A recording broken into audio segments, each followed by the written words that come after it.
Hey friends, this is Pastor Joe from Southwest Lutheran Church in Fort Wayne, Indiana, and I'm here with a message recap for you from this past Sunday, April 21st, when we talked about Matthew chapter 6. We're continuing in the Sermon on the Mount, and Jesus tells us about fasting. He tells us about storing up treasures in heaven over treasures on earth, and then he teaches us not to worry. And all these three different sort of themes come together under one idea: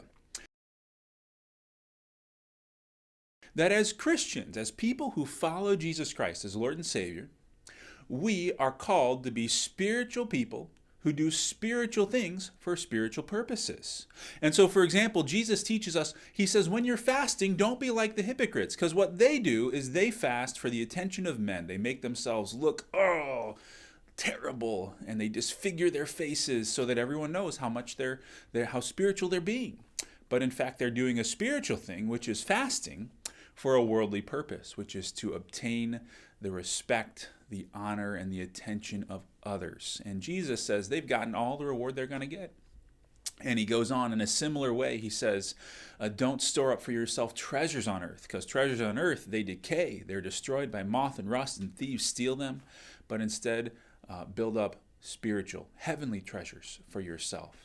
And there, Jesus is not telling us to do something like good works to earn merit and spend our time doing that, but he's telling us to have a different mindset, that we should not be so concerned with getting stuff in the world and achieving worldly accomplishments that we neglect the spiritual kingdom that he has come to establish, in which he's really teaching us all about through the Sermon on the Mount. And so he caps us off by saying, don't worry, right? Because look at how God cares for the birds of the air and the flowers of the field. And if he cares for these things, doesn't he care for you much more?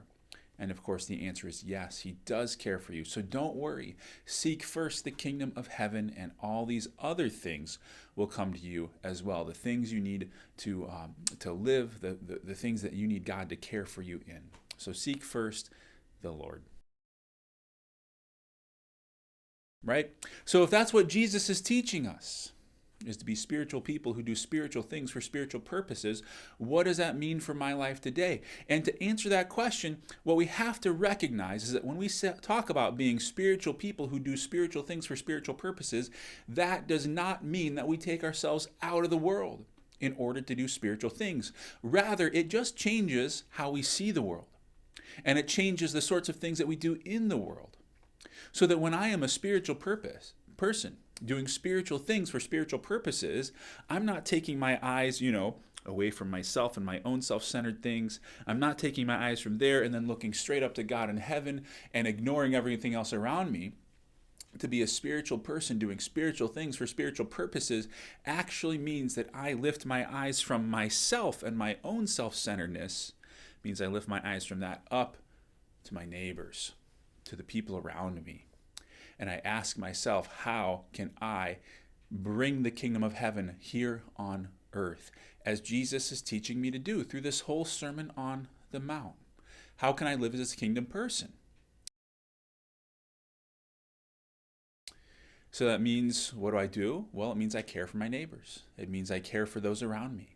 It means I give of myself, and I don't concern myself with obtaining all sorts of worldly accolades and accomplishments and stuff. If those things come to me, it's not bad. And in fact, I can use those gifts that God has given me, again, for more spiritual purposes, to share the good news of Jesus, to care for my neighbors, to be a blessing to those around me. What it means is that I think of myself first and foremost as someone who is doing God's work in the world. That means I'm caring about the people around me in the world. It means I'm caring about the world itself. And it means that I'm all of these things. What I do is not for myself, but it's for the sake of the Lord and his work. It's for the sake of my neighbor, so that I can fully love God and I can fully love my neighbor as myself. At least that's always what we're striving for. We know we're always sinful people. We never do it perfectly, but that is why we always need grace and forgiveness, and Jesus always offers that. So what do? Simple thing that I shared with folks on Sunday is try to give something away this week. Give away your time, give away your energy, give away could be something financial or material, right? To be a blessing to those around you. If we can give away what the Lord has given us, that's a very good sign. So try that. So what do you hear from this passage? And what is Jesus speaking to you to say this is what he thinks, what you think he would like you to do in your life today? I'd love to hear that. Throw those in the comments below. Until next time, take care and God bless. Have a great day.